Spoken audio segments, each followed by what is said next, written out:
Begona odamga gapira olmaysan, lekin sinfdoshga bir paytda dardingni kimgadir ochging keladi.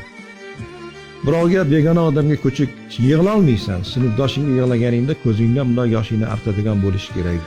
Qattiq gapirsa ham, mansabda o'tirsa ham, bu mansabi sendan kichkina bo'lsa ham, boshqa bo'lsa ham, lekin to'g'ri gapirayotgan bo'lsa, o'sha gapga quloq eshitishni bilish kerak. O'sha og'aynini sinfdoshi o'zing amaling, mansabing katta bo'lgan taqdirda gapiradigan, dakki beradigan bo'lsa, xafa bo'lish kerak emas. O'sha narsani to'g'ri qabul qilish kerak. Lekin bitta narsa og'ir bo'lar ekan. Abdulbosit 35 yillik faoliyat davrida ko'p janozalar o'qildi. Eng og'ir janoza o'zingning sinfdoshlaringnikini o'qish. Eng yomon bo'ladi bu. Men sinfdoshim o'tgan joylari bo'lgan. Xalq oldiga chiqqanda gap kelmayapti-da.